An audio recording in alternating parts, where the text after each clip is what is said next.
अस्सलाम वालेकुम नाजरीन, मैं साहिल खान और आप देख रहे हैं डिस्कवरी सिंधबाज। जैसा कि राजस्थान के चुनाव में आपने देखा होगा, कामा विधानसभा में कबूतरी, कबूतर या फिर बाज, सिंधबाज इस तरीक़ा के शब्दों के साथ में कई गाने वायरल हुए और ये एक चर्चा का विषय बना रहा। कहीं न कहीं राजनीतिक गलियारे में इस चीज़ ने, इस गाने ने और कबूतरों से जुड़ी हुई इस तरीक़ा की तुकबंदियों ने काफ़ी प्रभाव डाला। अब इसके पीछे की कहानी क्या है वही हम आपको बताने जा रहे हैं। आप जो ये कबूतर देख रहे हैं ये पालतू कबूतर है और ये कामा विधानसभा के फतेहपुर गांव में आपको दिखाई दे रहा है। फतेहपुर गांव में जो इन कबूतरों को पालता है, कहीं ने वो कबूतरों को उड़ा रहा था और उसने एक कबूतरी को पकड़ा और उसने कहा कि इस कबूतरी को तो मैंने पकड़ लिया है, अब कामा विधानसभा में आगे क्या होगा, इसके बाद में कुछ भी हो सकता है। बाज आसमान में आ चुका है, अब किस पर हमलावर होता है। अब इन कबूतरों की आगे की हम कहानी बताते हैं।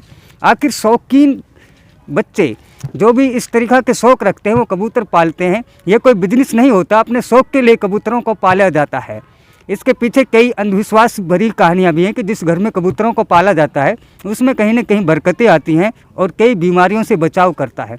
लेकिन बच्चों को इस बात के बारे में पूरी तरीक़ा से नहीं पता होता। वो सिर्फ अपना शौक़ और टाइम पास के लिए कबूतरों को ही पालते हैं।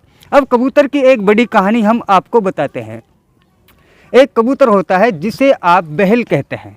कहीं न कहीं बहल को अगर हम शुद्ध तरीके से देखें तो उसे बहका हुआ कबूतर कहते हैं। और कभी भी बहल या बहक कबूतर का आपको एक आशियाना नहीं पाएगा। वो एक आशियाने से दूसरे आशियाने में, उस आशियाने से तीसरे आशियाने में, इसी तरह से उसका ज़िंदगी का सफ़र चलता रहता है। अब उस कबूतर ने अपना ज़िंदगी का सफ़र कहाँ से शुरू किया और वो क्यों बहल बन गया और कभी किसी छतरी पर, किसी रात किसी दबने पर गुजारता है और फिर इसी तरीक़ा से वो एक ख़ास इलाके को मुकम्मल कर फिर वहीं लौट जाता है जहाँ से आता है।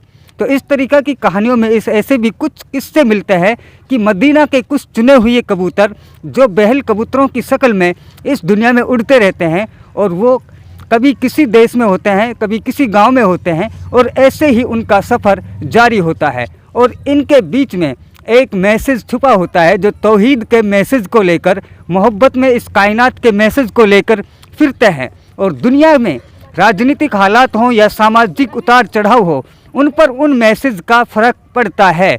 और ये अपने आप में एक गहरी और रिसर्च की हुई बात है कि कबूतर एक मैसेज को दूसरी जगह मैसेज पहुंचाता है और ये उसके पंजे या चोंच में कोई पर्ची नज़र नहीं आती, बल्कि प्राकृतिक रूप से उसके आपस में एक जो वहाँ का माहौल होता है, उस वातावरण में एक संकेत होता है, एक मैसेज होता है और उसे वो कबूतर ही पढ़ते हैं और वो फिर लोगों के जहनों पर असर करता है और धीरे धीरे वो बातें लोगों के चर्चा का विषय बन जाती हैं। हम सोचते हैं कि ये विषय, ये सब्जेक्ट उसने कहा है, ये बात उसकी है, लेकिन कहीं न कहीं आवाम के बीच में जितने भी अमन के मैसेज, संदेश फिर रहे हैं, जिस पर भी काम हो रहा है, जैसे कि आज नकारात्मक लोग और कई बुद्धिजीवी लोग इस बात पर काम कर रहे हैं और आपको अमन की तरफ बढ़ते हुए देश का माहौल जो नज़र आ रहा है, इसमें यही कबूतरों का मैसेज है। जो मदीना के वो बहल कबूतर जो उड़े हुए हैं और सारी दुनिया में मोहब्बत का पैगाम लेकर फिर रहे हैं, उनके ही असर से आज लोगों के बीच में सकारात्मकता बढ़ती जा रही है और विचारों में कुदरती रूप से फ़र्क आता जा रहा है। अब आप देख रहे हैं ये पालतू कबूतरों के कई जोड़े बैठे हुए हैं। इनकी किस्मों के बारे में मैं नहीं जानता, लेकिन ये जो कबूतर वाला है ये कैमरे के सामने आने से कतरा रहा। वो बताता है कि इसमें एक बंगाली है, एक काली आँख की कबूतरी है। इसकी अलग अलग किस्में होती हैं, किसी को दुबाज कहा जाता है। ये इनके कलर को देखकर इसके नाम रखे जाते हैं और इन हर कबूतर की अलग क्वालिटी और इनकी किस्में होती हैं। जैसा कि आप कबूतरों के बारे में जानते हैं तो आप कमेंट कर बता सकते हैं कि आप कबूतरों के बारे में और क्या गहरी बात जानते हैं, ताकि हम अपनी कहानी को आगे बढ़ा सकें। क्योंकि स्पेशल कबूतर के ऊपर सिंधबाज नाम से एक एपिसोड बनाया जा रहा है। उस एपिसोड का जो एक सिंधबाज का एपिसोड होगा वो कामा की कबूतरी के ही नाम से पूरा कंप्लीट एपिसोड बनाया जा रहा है और इस पर काम शुरू हो चुका है। इसी के लिए हमें कुछ फैक्ट की ज़रूरत है।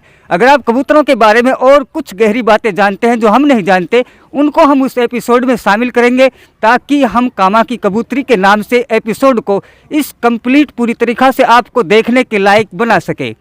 अब देख रहे हैं डिस्कवरी सिंधबाज में साहिल खान, कैमरामैन सरताज खान के साथ फिर मिलेंगे। शुक्रिया, धन्यवाद।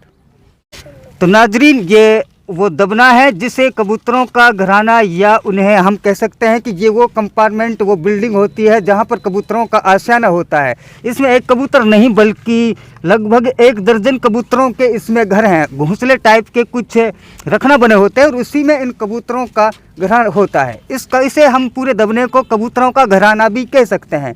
ये अंदर से जैसे कि आप देख रहे हैं अलग अलग रखनों में बना होता है।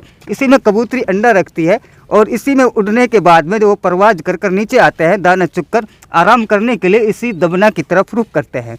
तो ये उन कबूतरों का आशियाना होता है और इन्हीं कबूतरों में वो कबूतर छुपा होता है जो आवाम के लिए अमन का मैसेज लेकर पूरी दुनिया में घूमते फिरते हैं और उसे ही बहल कबूतर कहा जाता है।